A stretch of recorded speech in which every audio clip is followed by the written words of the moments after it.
Good afternoon, everyone. Thank you for being here. So, as Marla said, my name is Robert Grillo, and I'm the founder and director of Free From Harm, which is a nonprofit dedicated to farm animal rescue, education, and advocacy. And I'm here to give you a presentation that I call Fictions, Facts, and Food Choices, which is something that I've been working on for about the last 3 years. It's kind of evolved into two different variations of this presentation, one specifically for animal advocates, and another one for the general public. The one I'm giving you today is for the general public, but it still has a lot of good insights into why this issue is so important to those of us who care in general. So, this presentation is all about exploring what the very powerful forces behind our food choices are, and how the food industry manipulates our beliefs and the choices that stem from those values and beliefs. And just to give you a little background about myself, for the better part of the last 20 years, I've been working as a marketing communications professional. And specifically for agencies that have food industry accounts like McDonald's, right? And I found myself working on Happy Meal packages like this one many years ago when I was freelancing. And of course at the time it never occurred to me that there was never a problem with portraying happy animals on the cover of a package containing the body parts of animals that most likely lived miserable lives. And I never considered the deliberate mixed messages that we're sending children and how children would be affected if they actually did know the truth.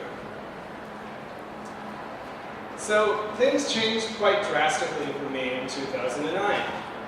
After working on food industry marketing for a long time, I came across these three little ones at a chick hatching program, and I decided impulsively to adopt them. And I knew nothing about raising chickens at the time. I had to teach myself everything, and I basically just decided I was going to bring them into my home and treat them like we would any other companion animal. Give them the love and the attention and the respect that we would give to any animal. And an amazing thing happened. Everything I was taught about chickens was wrong, was proven wrong by this experience. And it was so moving to me how wonderful they were in terms of bonding and becoming companions with us that I decided to devote basically left my corporate world and decided to devote myself to animal advocacy. I'd like to ask the audience at this point in the beginning a question that you don't have to answer, but I'd like you to think about throughout this presentation. And the question might seem kind of odd to you at first, but I think once I explain it, it'll make more sense. The question is, were you taught not to care? And what I mean is that if you were a child like me, you may have had questions about eating animals. And so, for example, if you spent the day at a petting zoo, where you were taught by adults to be kind and respectful to the animals at the petting zoo, and then you were taken home and fed those same animals for dinner, you might be rightfully confused as a child and ask questions about, well, why are we eating animals that we were taught, that are not alive anymore, that we were taught to respect when they were alive? And the response from the adult world is basically, don't worry about it. Don't care. Or many of the other variations that we commonly hear. Like, it's part of the natural cycle. Or it's just the way things are. Or that's what they're here for. Or, come on, grow up, toughen up. As a rite of passage into adulthood, we accept the fact that we kind of break with this nostalgia of our childhood. And as a rite of passage to adulthood, the adult world tells us to toughen up. So the fact is, our culture conditions us to ignore the one daily decision that has by far the biggest impact on our environment, on our planet, and on animals. And just to illustrate this point, consider the fact that of all of the animals that are bred into this world for human use, 99.7% of them are farmed animals. The other 0.3% are all the other animals that are used for a variety of different purposes, such as entertainment in zoos and testing in laboratories and hunting, and for clothing and fashion and entertainment. So 99.7% are affected by what we eat. And the question that has been on my mind since I started this process back in 2009 is, how is it possible that this conditioning, this cultural conditioning, works so well on so many of us and for so long? I mean, in my own case, I was 40 plus by the time I decided to look critically. Because as I said earlier, there is no critical thinking about this. We're just told to accept things the way they are as children. It stifles critical thinking. So no, I didn't think about it for myself until I was well into my 40s. An interesting story from popular culture that's very different from all the other stories that we often hear from popular culture is The Matrix. And I'd like to bring that into this because The Matrix is a very different kind of story. Instead of telling us, hey, entice us with this kind of story or buy our product or buy into this, The Matrix is actually asking us to think critically. It's asking us to question what we've been told. And there's a very famous theme in The Matrix about taking the red pill or the blue pill that even if you haven't seen the movie, you may have heard about. Well, the red pill represents truth, and the blue pill represents fiction. And this theme is incredibly relevant to the subject at hand, because the fact of the matter is that most of us take the blue pill instead of the red pill, because the red pill tells us what we want to hear, and it shows us what we want to see. We want to know that animals are well cared for, at least during the short time that they're allowed to stay alive, and that they suffer minimally while they are being farmed.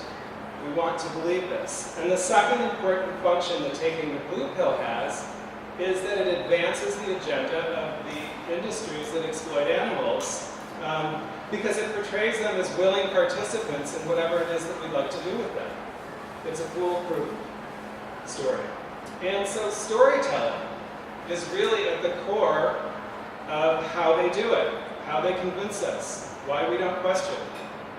Storytelling is an ancient art form that is as old as even pre-civilization. Prior to having written languages, we passed stories down orally from one generation to the next. We embedded important ideas and stories so that young people would then want to pass those stories on too, because they're interesting to them. So today we have a situation where the animal exploitation industries are using storytelling, which is our most powerful form of persuasion, and combining it with these very powerful information technologies like social media, texting, digital signage that lights up at night, and all of these other different touch points, social touch points that we see. Now, in exploring this subject of storytelling and how power and culture and storytelling intersect, there's a very important thinker named Antonio Gramsci, who was a great architect of social change. And Gramsci grew up during Mussolini's reign in Italy, during fascism. He was the leading anti-fascist intellectual. In fact, Mussolini put him in prison, and he suffered terribly for many years. He was already a sickly, hunchback man, but a genius. And he wrote thousands of pages of manuscript in prison. And one of the things that he wrote about was an idea called cultural hegemony. For Gramsci, cultural hegemony is the domination and manipulation of society's norms, habits, customs, beliefs, and values through storytelling and fiction telling, so that it promotes the dominant class's worldview as normal. So in Gramsci's time, an example of how hegemony worked, how the ruling class used propaganda, was through programs such as fascism's euthanasia or mercy killing program. And they showed us pictures of children in concentration camps that were well-dressed and well-fed and singing patriotic songs to the international press, making us think that, that everything was just fine. When, of course, the reality was that millions of healthy children and adults were being gassed to death. And this solution, what they called a solution, was considered, was being promoted as a humane solution. So the vocabulary was very important to them. Now today we have a striking parallel in animal agriculture via what I call humane washing, which is really about making us feel good by showing us feel-good images of happy family farmers with happy animals that are happy about being exploited and going to their deaths violently for our taste sensations, right? But of course, the fact that they're hiding is that all of these animals are going to their deaths in their infancy or adolescence, and their lives are being violently cut short, only for economic reasons. So this comparison that I'm making between fascism, the euthanasia program, and today is a comparison about the use of propaganda and storytelling. And both of them successfully conceal the systematic violence and oppression against what is considered an inferior group by a group that is superior, or considers itself superior. And in both cases, what Gramsci calls cultural hegemony is disempowered and can be disempowered when society's collective silence, denial, and defensiveness are challenged by facts, about the facts of the matter. And in both cases, you might say, truth prevails over fictions. When truth prevails over fictions, justice prevails over injustice.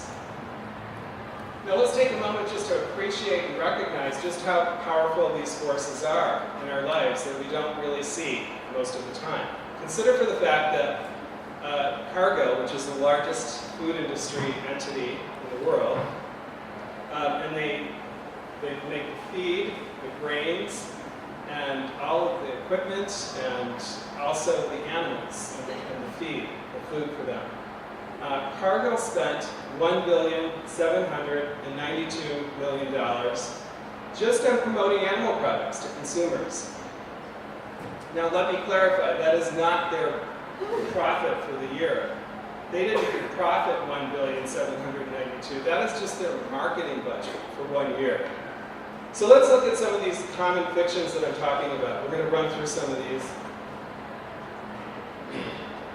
By the way, the book that I'm writing is about this, but it goes into more in-depth on these fictions, and it covers a lot more. So this is just a sampling. And before we actually go to the fictions, I want to talk about what we know, generally agree on in the world, as far as animals go, and their minds. Well, for one thing, the Cambridge Declaration of Consciousness, which was issued in 2012 and signed by over 400 leading neurologists, neuroscientists, animal behaviorists, declared all non-human animals, all mammals, birds, and fish, as conscious beings capable of pain and pleasure and expressing a variety of emotions. But we know just from common sense, right, that animals have to be equipped with minds that are pretty complex in order to live in complex ecosystems where they have to do things like finding a mate, and building shelters, and giving birth, and finding and storing food for their family, and raising and educating their young, and learning from past experiences and applying what they learn to future events. And experiencing likes. Anyone who's had a pet knows that each animal has different likes and dislikes and interests and different things that annoy them. And they, suffer pains, pleasures, and loves and losses as well. We know that chickens, from studies, chickens specifically, which of course are the most exploited land animal on the planet, chickens are self-aware. They see themselves as individuals in a flock, and they have individual roles that they play and accept in a flock. We know that fish are as sentient as mammals and birds because they have the same of brain hardware. They have a limbic system in their brain which is capable of pain and pleasure sensation and expression of emotion. And in a famous University of Chicago study, which is ongoing, the intention of the study is to show how rats show empathy, lab rats. And what the study clearly indicates, because it's been repeated so many times, is that one rat that is in a cage with another in a tiny little cage tried to free the other one. And in some cases spent several days trying to get him out of this trapped enclosure. But he was also distracted by treats, and they tried to distract him, but he kept persevering, and he finally freed the rat. And then they shared the rewards. Altruism and empathy. And just as a general matter, since the age of Darwin, Darwin introduced a radical new idea, that it's not us and them, that it's actually a continuum, that evolution is a continuum from one species to the next. We are part of the animal kingdom. Okay, so let's run to some of these fictions now. I'd like to start with a fiction I call Consent, which is portraying animals as willing participants in whatever it is we'd like to do with them. And this has ancient roots. In fact, many of the fictions I'm about to show you have ancient roots. They're nothing new. We just have modern applications of them. But here's an iconic depiction of Krishna milking a sacred cow. And look at how consensual and benevolent this depiction is. And there's a striking modern day parallel here in the packaging of organic valley milk, where you have family farmers with their children, the benevolent masters of these cows, and how compassionate and loving they are to their cows. So we portray ourselves as their benevolent masters, and we define their existence, their very existence, on the extent to which they are actually useful to us. That's what their value is defined as. And of course, our language affirms this. We never say that we take from animals. We never say that we take their eggs, or take their milk, or take their bodies, or take their lives. We always say that they give it to us, because we try to present this as if they're making a valiant sacrifice. Consider the fact that at any given time, for every American here, every American that you see, there's 32 farm animals somewhere being raised. But we never see these animals. Anonymity. So when we do see farm animals, they're often anonymous. They're portrayed as nameless and faceless and generic and lacking any unique or differentiating qualities, like in this Ben & Jerry's store sign. Objectification. This is about transforming animal victims into objects. In other words, looking at this visual comparison, you can see that we handle baby birds in the same way that we handle a beer bottle. And we use a piece of equipment to take the cap off of a beer bottle that's very much designed like the type of equipment that is used to cut or singe, burn the beak of a baby bird. The beak, which is not like a human nail, by the way, it would be more like cutting off your forefinger, the tip of your finger, because there's actually more pain receptors in a baby chick's beak than there is in her tip of her finger. Modification. This is a photo I took in a farmer's market in California. Organic, free-range, Marin County, California. I don't know if anyone's been there, but it's kind of a mecca of organic agriculture. And I took this photo because it was striking to me, because above the head of these birds was a little sign that read $2 each. Now think about that for a minute. Under the best circumstances, regardless of the kind of farming that we're talking about, the value of these animals, the entire lifetime of their experience, is less than a tube of toothpaste. That's the value we place on their lives. What do we know about chicks? Well, outside of farming, they've been studied extensively because they're such incredibly precocious learners. There's a whole research center in Italy where a group of researchers have been studying chicks for years because they want to learn more about how the human brain develops. So they're learning about the human brain and consciousness by studying these chicks. They learn geometry and physics and basic, certain cognitive abilities that don't appear in humans until toddler age. There was a famous article that came out in the New Scientist about this this year. So we also know that as soon as the birds are born, the first thing they want to do is imprint on their mothers. They're looking for their mother. Because their mother teaches them essential survival skills. How to find food, how to socialize properly, how to avoid predators, things like that.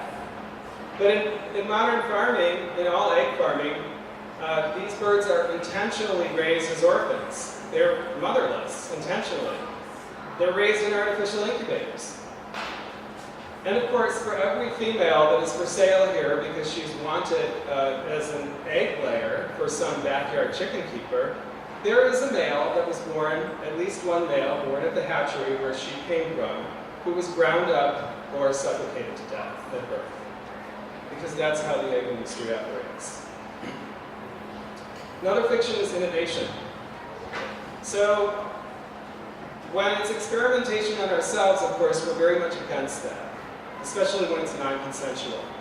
But when it comes to other species, we declare that non-consensual experimentation is a tremendous innovation. So, in the case of dairy cows, the fact that we can get them to pump out 12 times more milk, up to 12 times more milk than their bodies were designed for by nature, is a great innovation, great sign of progress. Or the fact that we can get chickens to lay an obscene number of eggs, 250 to 300 eggs a year, when they normally, without any of this manipulation, lay only 10 to 15 eggs a year for purposes of reproduction like all other wild birds. We consider that a great innovation, and the press declares it a great innovation.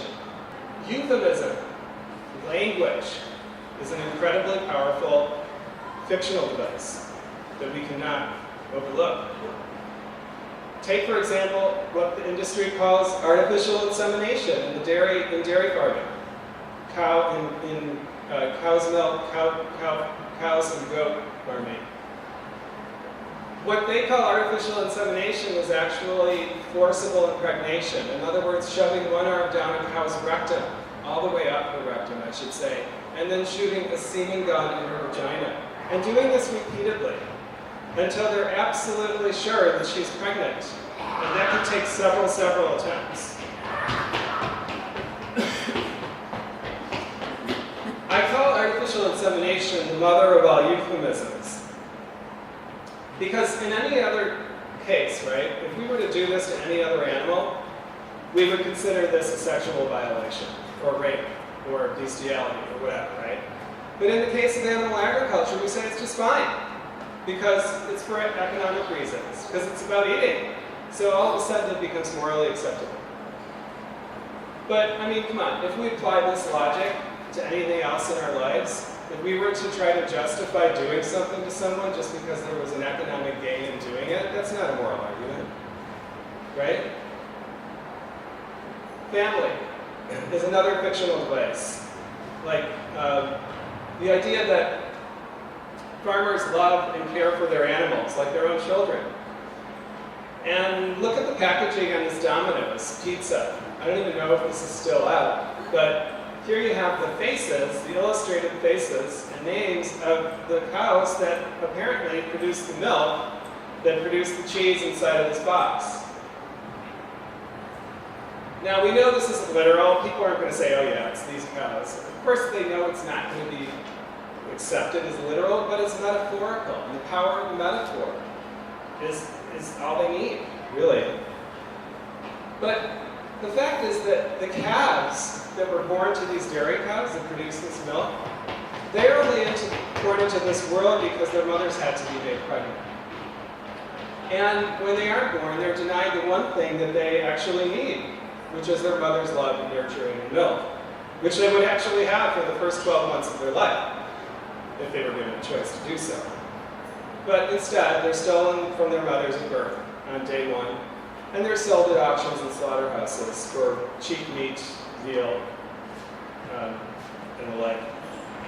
So the fact is that animal agriculture was predicated on the denial of motherhood. It's about breaking up that mother-child bond, because that's the only way you can really control production. Innovation I mentioned earlier, but I'm going to show you this because I think it's connected. And it's a good historical example, especially locally, for those of us in Chicago. And our city has this reputation of being the quote-unquote hog butcher to the world, or at least it did at one time. Well, this was a postcard that was sold at travel agencies all over the city. The fact is that Chicago's, one of their big tour attractions was this incredibly disgusting Union stockyards that hauled in on trains cows and pigs for slaughter. And tourists came to see this whole amazing thing that was touted as one of the great innovations of the Industrial Revolution. Another fictional device is connecting animal products to strength and unity. Like in this series of propaganda posters that came out after World War II, depicting a melting pot of children from all different ethnicities, rallied around this big glass of cow's milk. Denigration. Denigration is how we use animal words to denigrate people. Like we call people a chicken, or a pig, right? Or many of the other, a cow, meaning you're overweight. In Rebel Without a Cause, in this film, James Dean, who plays the protagonist, is taunted by his classmates to play this dangerous game about running your car up a cliff. And they're taunting him as being a coward and a chicken. So the film actually centers around the reputation of chickens in our culture. He later goes to his parents and says, yeah, I played this terrible game and the person I raced against got killed. And his parents are really, again, they're terrified and mortified about this. And they said, why did you do this? And he said, because I didn't want to be considered a chicken. But how undeserving this reputation really is, because chickens are some of the bravest birds we know. Mother hens will fiercely protect their young. They will even risk their own lives to save their chicks from a predator. And we know that in their natural habitat, roosters and some had females, the alpha females we call them, they do an incredible job of protecting the whole flock. In fact, some studies show that chickens thwart predators 90% of the time. That's why they're such a successful species. They're not successful because of us, because of how we artificially breed them. They were successful in their natural habitat for thousands of years before we ever domesticated them. So this whole idea of them being cowards is completely incorrect. Another device that we see a little less frequently maybe is what I call not wasting. And wasting food is a terrible thing, right? We have a tremendous amount of food waste in this country. But that's not what I mean here. That's not what I'm talking about. I'm talking about using the not wasting thing as kind of an ethical ploy to suggest that if we just eat the whole animal, then we've met our moral obligation to animals, right? So in this New York Times photo essay, this big story that came out of the New York Times, is actually true. It's based around a Norman Rockwell painting, the Norman Rockwell painting of Thanksgiving turkey and everybody sitting around it. Well, this was styled after that famous Norman Rockwell painting for very, premeditated reasons. But this woman is a real woman who shows people how to butcher animals in Portland. And she had a group of high school students that the New York Times story was based around. And so the New York Times tells the story of how these high school students were taught how to butcher a pig. So let's deal with this issue of wasting, okay? Because if this were really an issue of wasting, we wouldn't be wasting nutritious plant crops on farm animals that we have no need to eat, right? We could otherwise feed many millions of hungry people with these plant crops rather than feeding the animals that we want to eat. And following this logic of not wasting, would mean that we'd eat all dead bodies, right? Roadkill, whatever's dead and edible. But the fact is our culture dictates to us which animals are edible, namely chickens, pigs, cows, and turkeys. And then all the other species are just inedible, because culture dictates that to us. So another big one that we touched on earlier is humane washing. And this is about putting a humane face on the industry that needlessly exploits and kills 10 billion animals a year. And I don't think a discussion on this would be complete without bringing in a great icon of this humane movement, which is Temple Grandin. In fact, a movie was made about her life in 2006 by HBO.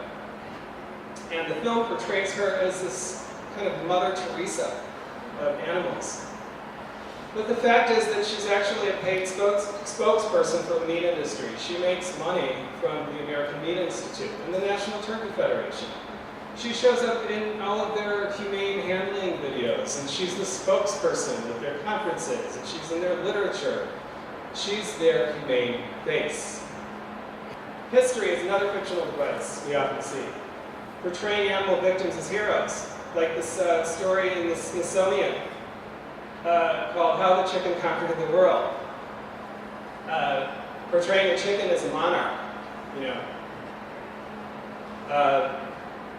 This makes us feel good, but it really is inaccurate. I mean, the victim is still the victim. Just because we're successful at breeding them doesn't mean that the victim suffers less. Misogyny is another fictional device that we see a lot.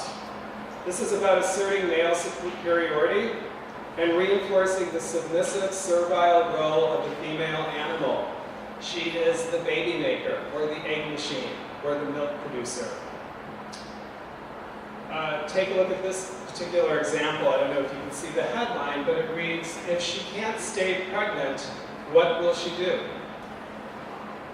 And this is an ad for a pharmaceutical product that helps cows produce more milk. The reality is that this dairy and animal agriculture in general is a male-dominated industry. There are very few women in it. And it's about exerting total control over female reproduction, over her ovaries and her mammary glands, over her offspring, and ultimately over her life as a juvenile animal. And the flip side of this is masculinity. And the suggestion that eating animals feeds our ego and makes us feel more powerful and more confident and more in control. And I can't think of a more powerful, iconic image to convey this than this one of Rocky using a dead corpse as a punching bag. It's so symbolic. Naturalism. Naturalism, and in this context of the Got Milk ad that I'm using here, appeals to our kind of yearning for maternal affection and love. It is also about marketing dairy as a female kind of protein, meat being male protein, dairy and eggs being more female protein. And in this particular weird ad from Got Milk, it suggests that drinking the breast milk from another species is about as natural as breastfeeding your own young. But you know what's funny is even the calves that are born to these dairy cows are weaned off of their mother's milk after a year, and they move on to solid food. And you know what else is weird is that we're the only species that drinks the breast milk of another animal into our adulthood. Even though the idea of drinking like our own species milk into adulthood is like way disgusting and perverse, right? So this is about cultural conditioning, and we're buying into this. Another kind of device that you see a lot is sexualization, and you see it all the time. So you see how sex sells everything today, right? So I had to pick something that was really offbeat. And I picked an example from Modern Farmer magazine, which is this kind of urban hipster farming magazine that you see in Whole Foods Market and stuff like that, right? And they came up with this bizarre feature story called Painting the Farm Red, the chicken slaughtering pinup girls of Marion Acres. And it has these highly stylized images of these women that are, all gussied up and slaughtering chickens. And it opens with this here. I'm just going to read it to you in case you can see it. She says, at Marion Acres, we thoughtfully raise chickens on pasture to provide our customers with healthy and well-cared-for meat. Once a year, friends and family of Marion Acres gather up all the girls to do what we like to call our ladies' chicken harvest. All the ladies get dressed in vintage clothes, pin-up inspired hair, and of course, red lipstick to do our butchering. We couldn't think of a better way to knock them dead. Trivialization is another fictional device that we see everywhere. This just so happened to be down the street from my house, on a big sign on the side of a building, a new restaurant. And by trivialization, what I mean is turning animals into a laughingstock. In other words, if we can laugh at them, then we don't have to take their interest seriously. Glorification. This was an ad, a campaign for Whole Foods Market called We Are Earthlings. You may have seen it a couple of years ago. It was really kind of turning farmers into like these kind of saviors or messiahs. In this case, literally the Good Shepherd, Jesus Christ. The Good Shepherd, because this makes animal products look more appealing, and it connects into a very, proud, noble tradition of animal husbandry. Reductionism is another very common fictional device. Cage-free, free-range, pasture-raised, and all the other slogans that we hear from animal agriculture.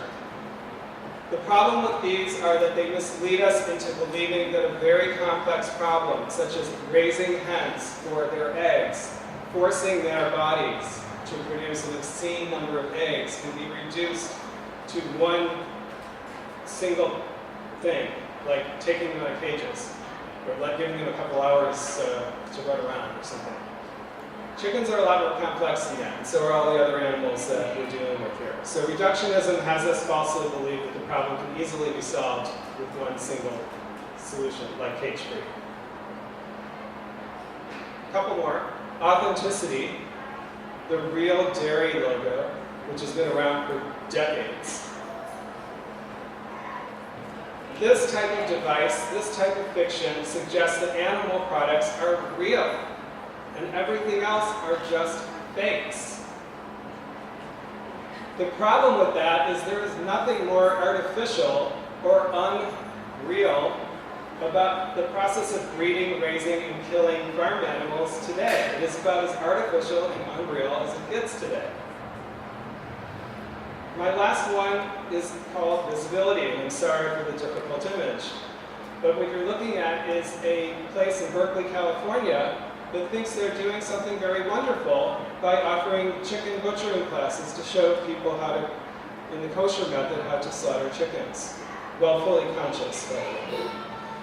And the visibility is the inverse of what I talked about earlier, which was invisibility and about how animals are hidden from view. In this case, we're claiming that we're using a fiction to say, hey, if we just know where our food comes from, then it's fine. We can do whatever we want to them. Doesn't work. Just because we're witnessing or even partaking in violence against animals does not make us more courageous or conscious or aware, or it doesn't make the act itself more ethical, does it? The animal doesn't give a damn.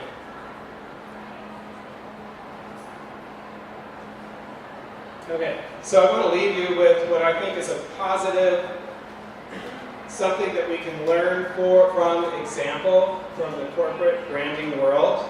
And I'm using Apple's Think Different campaign as an example. Now, this has a personal connection for me because as a creative professional, as a marketing communications person, I worked on Apple computers when it wasn't trendy or popular. I worked on, Macintosh computers when that's what people in video and graphic arts did. And we were very afraid in the 90s when it looked like Apple was going to tank because their market share was like declining and the media was saying, oh, they're done for. Well, what no one realized at the time was that Apple was actually staging a major comeback. And they used the Think Different campaign as the way to launch it. So they adorned whole sides of buildings and huge signage in cities with great visionaries like Gandhi and Salvador Dali. And we thought this was beautiful and cool, but we also said, well, this is just preaching to the choir.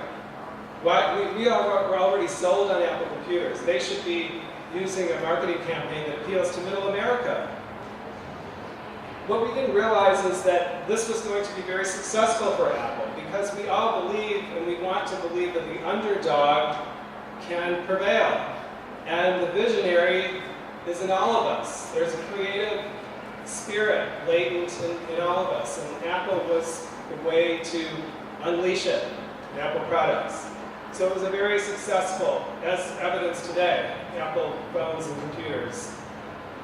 What I'm suggesting is that we might use this as a template for our own work, for those of us who care and want to do something for the planet and for animals.